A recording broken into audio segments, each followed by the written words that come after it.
Okay, what's going on everybody? My name is Mark Wild. I'm a full-time wedding photographer based in Scotland. This video is about the lenses I currently own and use for my wedding photography business, starting with the widest focal length, 24mm, all the way to my biggest telephoto, which is 135mm. Let's crack on.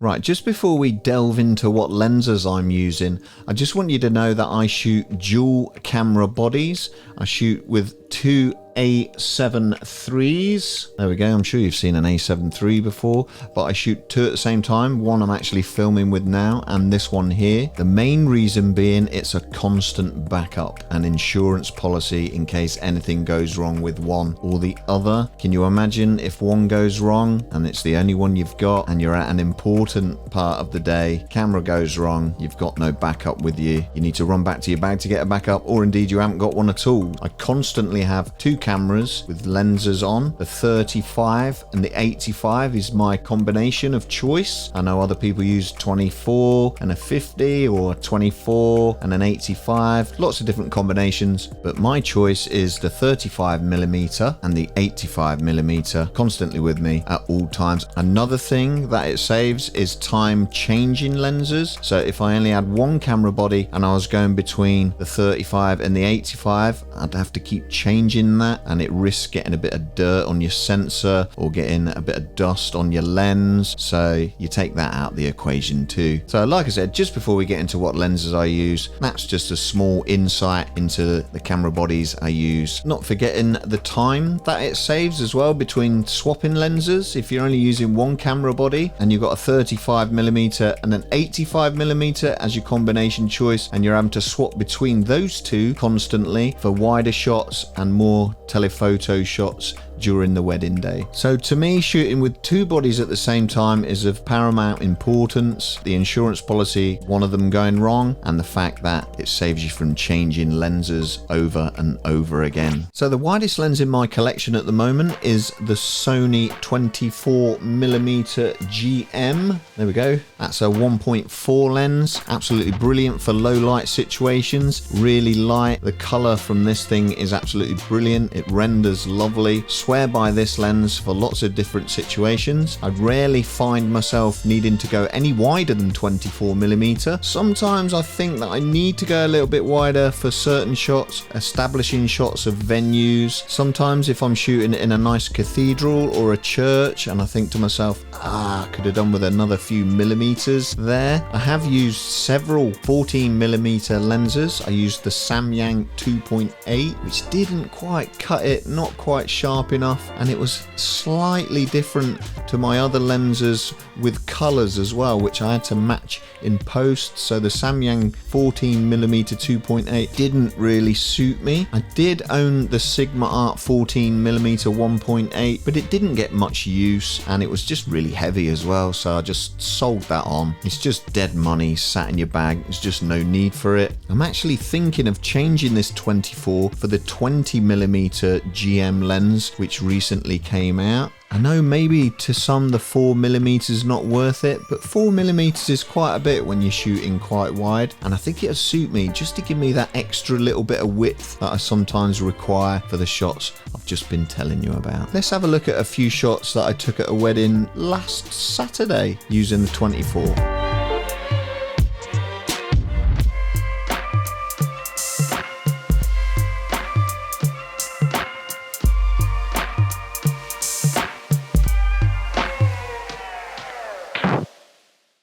So next up from the 24mm on lenses that I use for weddings is the 35mm. Now I use the 35mm for most of the day in combination with the 85mm, like I explained earlier, on two camera bodies. The lens I'm using at the moment is the new 1.2 35mm, the Sigma Art version. I'm actually filming on this now, so filming at 1.2 I think as well. So the background blur is what you get from the 1.2. My first 35mm when I moved to mirrorless was the Zeiss Distagon 35 1.4, a superb lens. I'm not going to say absolutely brilliant again, even though I just did. I keep saying that, absolutely brilliant. Absolutely brilliant. I don't know why I keep saying those two words. It's annoying me probably more than it's annoying you. Anyway, we crack on. I absolutely loved the Zeiss 35mm 1.4. The only thing that I found myself fighting with was the chromatic aberration from it. When I'm shooting outdoors, bridal portraits in the summer, I had a lot of chromatic aberration there, which I had to sort out in post, which was getting quite annoying. I'm not sure if it was just my copy or it's a thing with the Distagon, the Zeiss Distagon 35mm. There wasn't much choice or anywhere for me to go from there at that point. And then Sigma released this lens, this 35mm 1.2 art lens, which is a superb lens, really nice lens,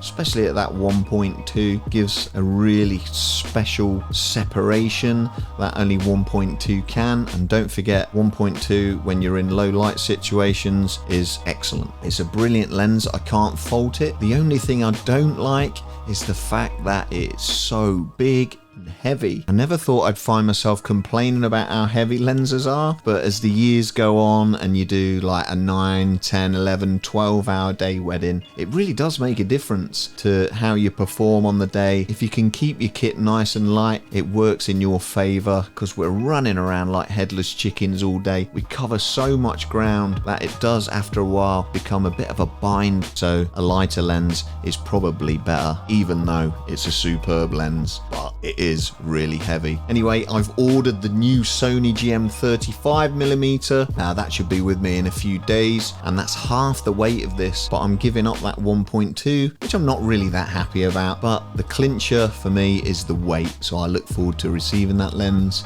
Maybe I can do a little review on that as well for you. So yes, the 35mm, I went from the Zeiss Distagon 35mm 1.4 to the Sigma Art 1.2, which I'm filming with right now, and I've just ordered the 35mm Sony GM, the new one, and I look forward to using that at a couple shoot actually that I've got on Saturday. So next up from the 35mm, we've got the 50mm, and this one is the Zeiss Planar T 1.4 50mm, which I initially bought just for couple shoots so I could shoot with one lens, but this does get a good outing at weddings too, and I'm always really impressed with the results from this lens. Every camera bag should have a 50mm, the nifty 50. I do actually believe that I'd be able to do a whole wedding day with just this one lens. It's not something I do, but I think if I had a choice of one lens to use for the whole day, it'd be this one. Now this is the only 50mm lens I've had since buying into the mirrorless systems, but I know now that Sony have just released a 1.2 version, which I won't be going for because it's too expensive and I can't afford it. So next up from the 50mm, we move to the 85mm.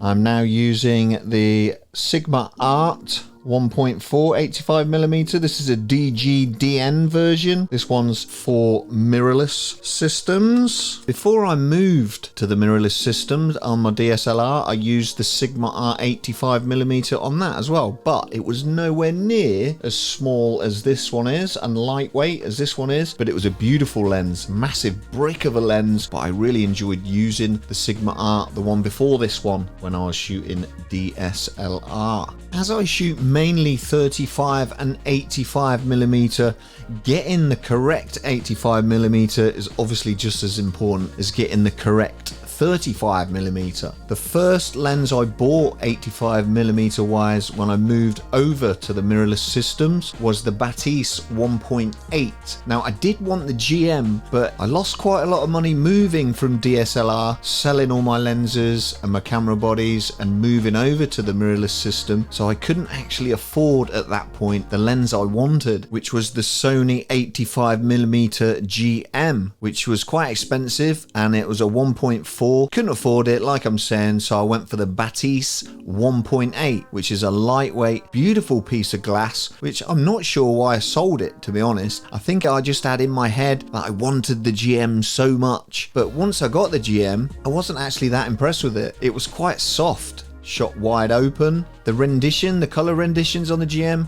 absolutely superb. A character lens, maybe. So do you put up with it being a little bit soft if it's got more character? I don't know. But I've since sold it, and I've now got the new mirrorless version of the Sigma Art 85mm 1.4, which is brilliant, an excellent lens. I was actually a bit concerned about the pincushion effect, which was all over reviews, etc., but it's not that bad and easily rectified in Lightroom anyway. So I went from the Zeiss 1.8 85mm to then the GM, which I didn't like so much because it was soft wide open, and this one is super sharp, lightweight as well, so not a lot to carry about. Brilliant.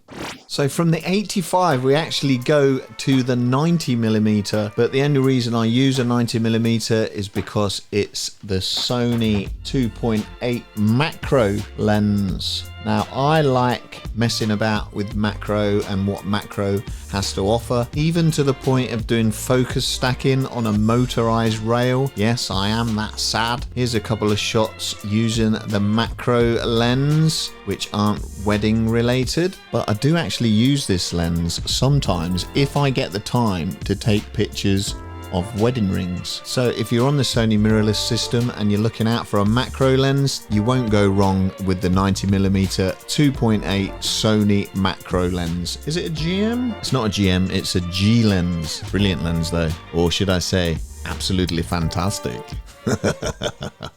So next up in focal length we go to 135mm, and this lens is an absolute beast. Everybody needs this lens. Have I said that about every single lens that I've showed you? I'm not quite sure, but this lens is seriously good. I love shooting with this lens. It's super sharp at 1.8 and the separation you get is mind-blowing. I'll always get this lens out for bridal portraits. Definitely want to take a few shots with it during that session, but I also use it for larger venues, even venues where I'm not allowed to get close to the couple, which does happen here in Scotland, like the University of Glasgow. You have to stay well back, so this comes in handy for that. Also speeches, so you're not too close in and putting people off their speeches because they're already nervous. You can take a bit of a back seat and shoot from afar, getting nice reactions from everyone without them realizing there's a camera pointing at them. Super duper lens, so if you're using something like a 35 or a 50, they'd be aware that you are in their peripherals, and that changes the mood of natural shots. This gets some really lovely natural shots because people don't actually realize that you're taking the picture because you're so far back. So with them being oblivious to the fact you're there, the shots are 100% authentic without people spotting you and changing their mannerisms because they know the photographer's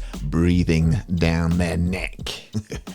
So in conclusion to this video, I use the 24mm GM, I use the 50mm Planar Zeiss 1.4, the new Sigma Art 85mm 1.4, the small one, the mirrorless one, brilliant lens, the 90mm macro lens, G lens, not GM, G, beautiful macro lens, the 135mm GM, absolute beast. Everyone needs to buy this lens, or at least save up for it and then buy it. And not forgetting what we're filming on here, the Sigma Art 35mm 1.2, which I'll be replacing quite soon with the new Sony 35mm 1.4. Guys, I'd really appreciate it if you could let me know in the comments what combination of lenses you use for all-day weddings. I'd be really interested to know that. Also, what your favorite lenses are for shooting weddings, and also when you like to use those lenses. That's the end of this video, guys. If you could like this video and comment, I'd be eternally grateful. I'm 67 subscribers away from the big 100 and 967 away from the 1,000.